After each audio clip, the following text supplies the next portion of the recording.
Léia, cela veut dire lien, écoute, initiative, accompagnement. Mais Léia, c'est aussi Aleia, le lien en Corse.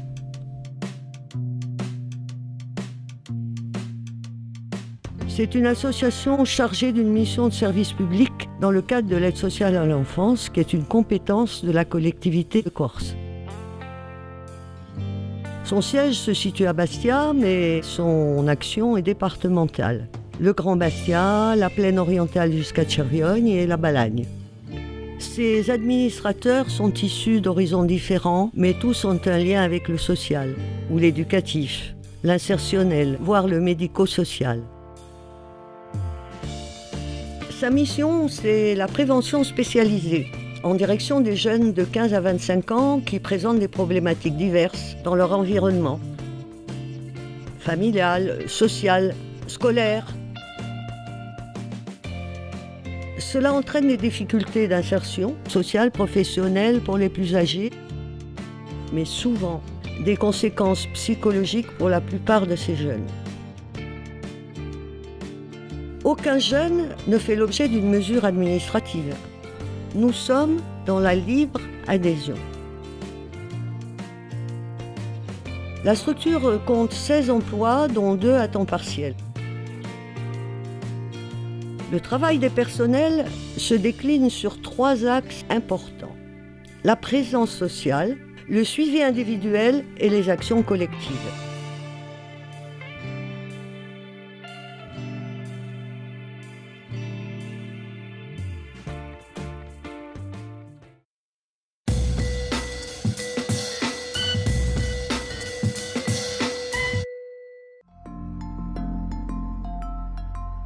La présence sociale implique la présence des éducateurs dans les quartiers et les lieux fréquentés par les jeunes et les familles en difficulté. L'objectif est de nouer le contact, de se faire reconnaître comme adulte aidant et référent, dans un souci de cohésion et de développement social local.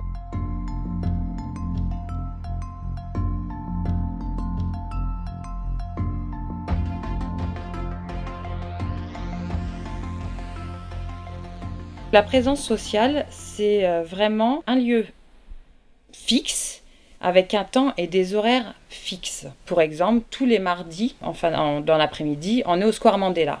Allez, faites venir vos copains après, hein. Ils viennent boire, il fait chaud.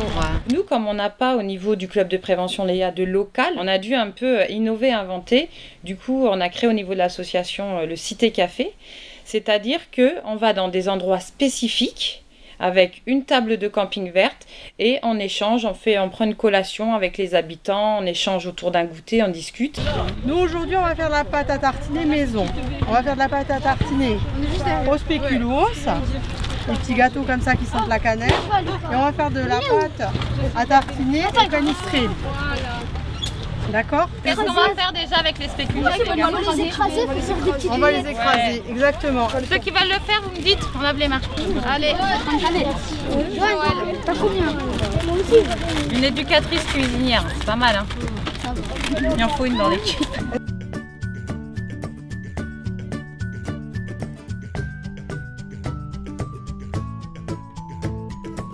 Moi, je suis une comique. À force, petit à petit, d'être toujours au même endroit, donc on est un coup sur une aire de jeu dans les quartiers, un coup sur un boulodrome, donc c'est toujours des mêmes. Les gens nous repèrent, les gens ont confiance, les gens viennent partager un café et on arrive à créer une cohésion sociale et de la mixité sociale au sein des quartiers. D'abord spéculoos, on goûte, et après on goûte canistril et après on dira lequel est le meilleur. Ça donne envie ou pas? Ça vous donne envie? Oui, moi madame, moi j'en veux une matinée. J'achète le point de chez moi. La pente? Non, des jeune. C'est pour être passer un moment avec les jeunes. C'est ça qui compte pour nous. Le travail de rue, c'est une présence des éducateurs dans la rue. C'est ça que ça veut dire. Pour nous, c'est le point d'ancrage d'une démarche plus globale qui va être l'accompagnement individuel ou collectif, puisqu'on est aussi face à des groupes de jeunes. Pour nous, être éduc de rue, c'est comprendre les jeunes, les familles, les habitants qui vivent dans les quartiers. Nous sommes là pour les écouter, avec toute la complexité sociale et économique qui est sur les quartiers, afin de prendre vraiment la mesure des difficultés personnelles des habitants. Qu'est-ce que vous en pensez là de la suppression du city au-dessus? C'est bien parce que tout le monde se retrouve ici du coup. C'est sympa hein. J'ai tapé le nom de mon pote, Michel. Il est sorti sa photo snap avec les iPhones. Il faut être vigilant avec les réseaux sociaux. Hein. Vous savez que vos photos, on peut les récupérer. C'est toi, Bien sûr, ils rentrent tous avec un portable en 6e. Hein. Et tous ils s'installent, donc il vaut mieux faire de la prévention comme ça. Le travail de rue, ça va au-delà des jeunes qu'on accompagne 14-25 ans. C'est aussi tout ce qui est relations intergénérationnelles. Vous la mangez pas? Non, bah, c'est pour les enfants. Ça, c'est pour le. Et pourquoi les enfants et les grands? Mais je te les laisse, ça va. Et c'est vraiment les habitants, pour Bastia des quartiers prioritaires, ou pour le rural, des habitants du rural. Regarde Mac, comme à la maison, tiens. Allez.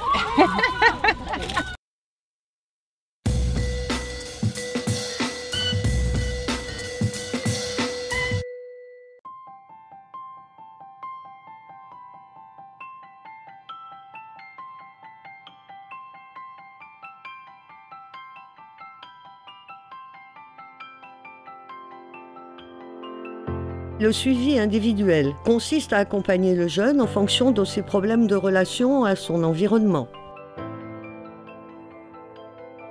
Ce sont des jeunes qui sont dans un processus de rupture avec la famille parfois, le monde adulte, l'école, et sont tentés par la marginalisation, la délinquance ou les addictions diverses. Les jeunes adultes, sans formation, sont éloignés de l'accès au logement et à l'emploi. Comprendre, réinstaurer des règles de vie, accompagner le jeune dans ses démarches administratives ou autres, le conduire vers un projet personnel, tel est le rôle de l'éducateur. La psychologue est une nécessité, autant pour le jeune, pour sa famille, que dans ses échanges avec l'éducateur tout au long de ce suivi. Nous avons la chance, nous, de travailler avec une directrice qui nous offre le luxe de ne pas nous enfermer dans des protocoles et dans des standards. S'il vous plaît, c'est pour la pub. Bien sûr. C'est pour faire de la pub. Merci. C'est bien parce qu'il y a plein de trucs différents. Genre on peut trouver de l'huile d'olive, des macarons, des fruits, De la viande. ouais. Il y a la rencontre avec un jeune et on va essayer de voir avec lui, de mobiliser ses ressources pour trouver des moyens vraiment spécifiques qui vont lui permettre d'avancer sur son chemin.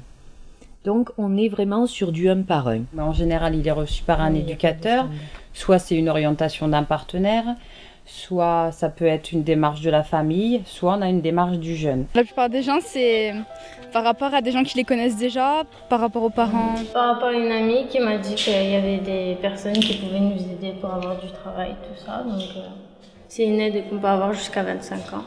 Moi, je ne l'ai pas trouvé personnellement. C'est elle qui m'a trouvé. Elle m'est venue à l'aide comme ça. Et c'est très bien. On déambule en fait dans les quartiers.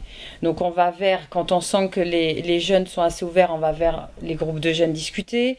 On va vers les anciens qui sont en train de râler parce qu'il y a quelques jeunes qui ont causé des incivilités au pied de leur immeuble. Donc là, c'est vraiment la déambulation où vraiment on essaie de repérer des lieux où les jeunes se regroupent, où on essaie de repérer des endroits où les enfants jouent. Enfin, là, vraiment, on est attentif au code des quartiers et à l'évolution des quartiers. Il n'y a plus de discours dans lequel le jeune peut s'inscrire et se repérer, où on va lui dire comment on est un homme, comment on est une femme, comment on se comporte dans la vie. Une femme qui a 3 étoiles dans ce milieu, moi je trouve ça très, très bien. Ouais. Non, je pense que les hommes sont... Enfin, il y a plus d'hommes que de femmes, donc c'est différent. Un métier d'homme quoi. À la maison c'est plutôt les femmes qui cuisinent je pense. Mais là c'est plus les hommes quand c'est les chefs, tout ça. Il faut du mental, hein. Pour trouver les recettes et tout, il faut du mental. Hein. Donc il faut des filles. Oui, voilà. Les discours sont multiples, ça part dans tous les sens. Et pour les jeunes, c'est très très compliqué parce qu'il n'y a plus de repères. Donc il y a aussi un risque soit d'effondrement pour les plus fragiles, soit d'un risque d'une radicalisation quelle qu'elle soit. Hein. Donc c'est important qu'ils puissent, lors d'une rencontre avec un adulte, de pouvoir avoir la possibilité de se repositionner comme un sujet et non comme un objet de consommation. J'ai l'impression de contribuer, donc je trouve que ça apporte de la couleur, ça apporte de la beauté à Loupine, alors que les murs, il n'y avait même pas là-bas les couleurs, il n'y avait rien, et maintenant ça fait plus joli, ça fait moins quartier. Voilà. Tu voyages au Maroc avec eux pendant 15 jours. Il y a des enfants malades là-bas au Maroc. Construire des maisons et tout. Moi j'aime bien ça. Là on est en train de canaliser de l'eau qui un peu envahit la route et ça fait beaucoup de dégâts et ça fait tomber aussi beaucoup de personnes. Surtout nos parents et nos grands-parents qui sont dessus très facilement. Nous, ce qu'on fait, c'est « Ok, tu viens là, il y a quelque chose qui ne te convient pas. Quelle part tu as dans ce qui t'arrive? Quelle est ta mise? Qu'est-ce que tu vas mobiliser pour t'en sortir? Nous, on est là, on t'accompagne, mais on ne fait pas à ta place. On ne sait pas non plus ce qui est bien, ce qui n'est pas bien. Par contre, on va essayer de trouver ce qui est bien pour toi, ce dont tu as besoin de toi. » Et à chaque fois, c'est eux qui m'appuient pour un travail. Ils font appel avec la mission locale. Ils font appel et puis ils ont des contacts. Et puis comme les gens les connaissent, ça va plus vite et c'est plus facile. Que moi, en allant avec mon CV là-bas, ils te connaissent pas forcément, ou ils ont un peu des a priori, donc ton CV il passe en dessous. Et là, un coup de fil, oui, c'est bon, voilà. J'ai tous mes contrats avec eux. Là, je l'ai appelé pour un travail cet été, elle m'a mis sur le chantier. Avant de travailler, je fais un chantier, je paye ma voiture, la réparation, et voilà. Parler ne fait pas forcément du bien. Donc quand on reçoit un jeune et la famille, on tient compte de ça. Moi, il y a des situations sur lesquelles je ne vois absolument pas le jeune. L'éduc les voit, je travaille avec l'éduc après. Pour moi, un éducateur, j'en ai eu pas mal d'éducateurs. Après, ça peut t'aider, comme ça peut... Ça dépend de l'éducateur, ça dépend s'il a du vécu, ça dépend s'il en a ou pas, ça dépend comment il est.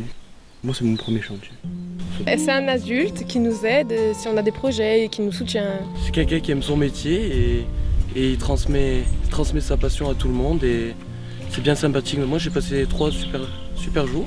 On a bien rigolé, on a bien partagé et c'est convivial et c'est ça qu'il faut pour les jeunes. C'est quelqu'un à qui on peut parler, qui nous emmène faire des activités, qui est là pour nous écouter. Il nous aide quand ça m'a un problème. Comme moi, ça m'est arrivé d'avoir un problème avec le prof.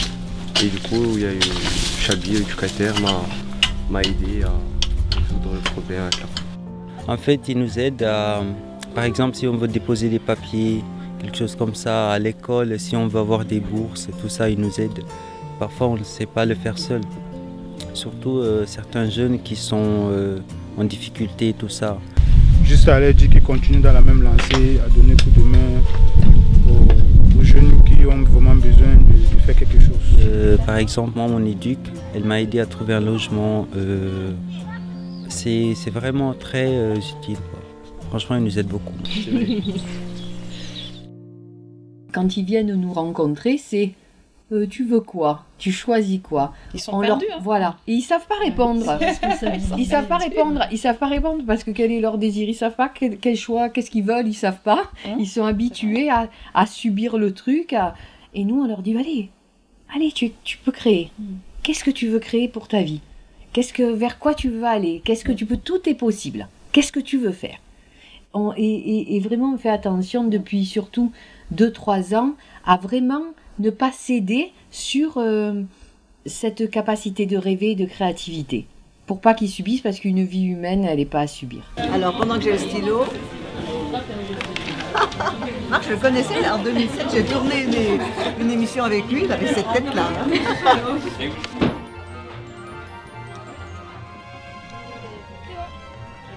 C'est vraiment lui qui fait le dessert. C'est ça. Je sais faire que ça. Non pas que Eric ne pourrait pas le faire, mais bon, cette année, c'est pas lui. Elle est très sociable. Elle est pas toute timide, non, elle est très sociable. Elle prend pas la grosse tête, quoi. Elle a beaucoup répondu à nos questions. Enfin, elle était vraiment très ouverte, vraiment très honnête. Voilà, il est texturé. Voilà, on l'appelle l'œuf parfait. Moi, j'aime pas l'appeler l'œuf parfait, c'est lui. Bon, la perfection n'existe pas, mais bon. Je sais pas cette recette parce que c'est super compliqué à mon avis. Mais après cuisiner des champignons, là ça me donne envie de cuisiner un peu des champignons. En tout cas, si j'étais cuisinière, je prendrais exemple sur elle parce que c'est un très bon modèle.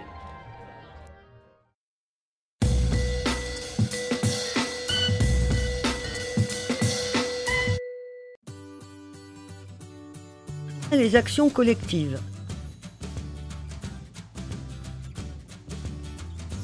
Elles ont pour objectif la relation aux autres, la découverte d'autres milieux ou d'autres activités, l'acceptation des règles de vie en collectivité dans un contexte autre que le quotidien des jeunes. Les formes sont multiples, de la sortie d'une journée à un séjour d'1 à 3 semaines, souvent liés à la pratique d'activités sportives, culturelles ou liées au patrimoine. Des chantiers liés à l'écologie ou au débroussaillage, à l'entretien d'un chemin de randonnée, aux fouilles archéologiques, mais toujours liés à la pratique d'une activité sportive ou culturelle offerte aux jeunes. Enfin, sous forme d'ateliers ou de participation à des événements locaux, les ateliers cuisine, l'organisation du foubarré, etc.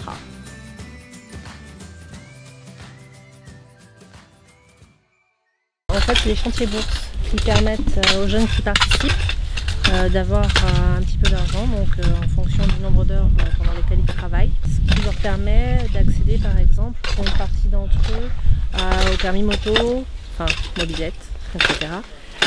Étant donné qu'ils viennent principalement de la plaine, c'est très important parce qu'au niveau de la mobilité, ils sont un petit peu restreints. Donc là, ça leur permet d'accéder à plus de mobilité, de pouvoir descendre sur Bastia sans avoir à prendre les transports en commun, qui sont assez peu présents et qui restent chers pour des ados et des post-ados. Payer un code, payer un BSR, c'est le permis de roue, moins de 50 cm3. Et, ça peut être aussi les réparations sur une voiture, l'assurance. Ça c'est pour la problématique transport, ou autrement sur un versant de socialisation. Parce qu'on a des jeunes qui ont besoin à la fois de sortir sur des chantiers comme ça pour se socialiser avec d'autres, mais aussi pour se payer une licence de sport ou l'adhésion à une association. Le sentier va reprendre forme, il va réêtre emprunté parce que bon, quand on est arrivé... on est parti d'un sentier qui était dense comme ça, touffu de maquis, et on a réouvert tout ça. Donc il y a une personne du village, un élu du village qui est venu avec sa tronçonneuse et le cantonnier du village qui est venu avec une débroussailleuse. Donc ils ont ouvert le chemin et nous on a nettoyé. Il y a la mère qui a participé, qui va faire un repas je crois, pour midi.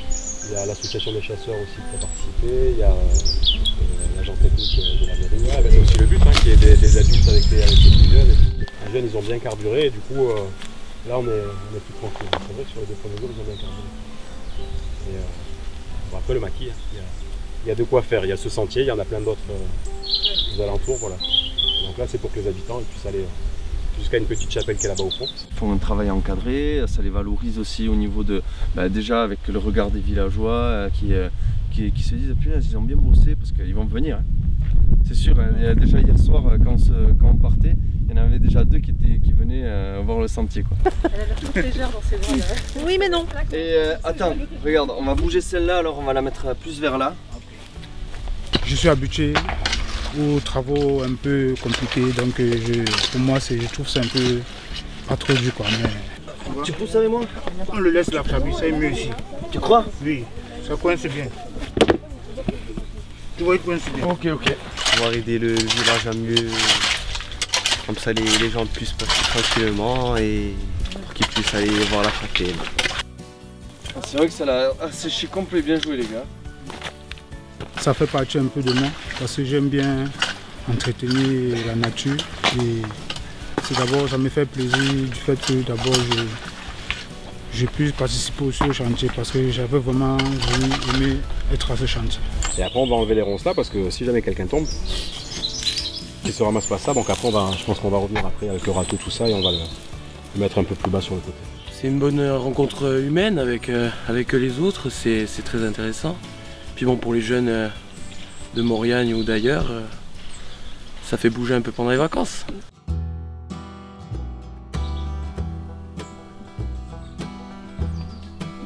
Et tu Ah non.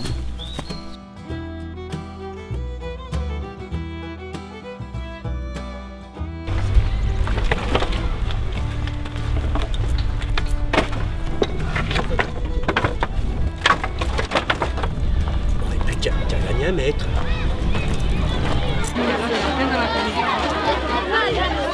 ceux qui sont là, ils vont allumer le feu. Ah.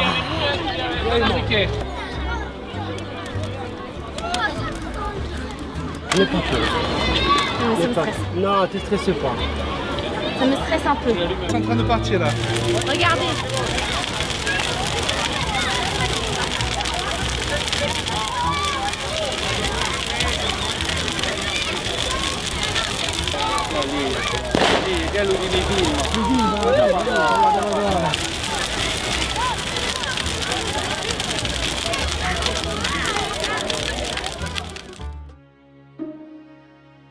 Le partenariat, il est d'abord institutionnel et financier.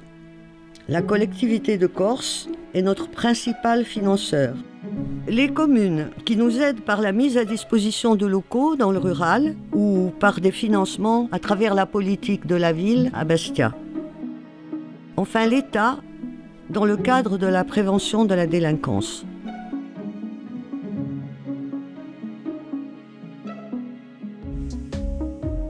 La prévention spécialisée ne se conçoit que dans la connaissance approfondie de ce maillage institutionnel et associatif et sa mise en lien dans l'accompagnement des jeunes qui lui incombe, en associant dans ses démarches les familles autant que faire se peut.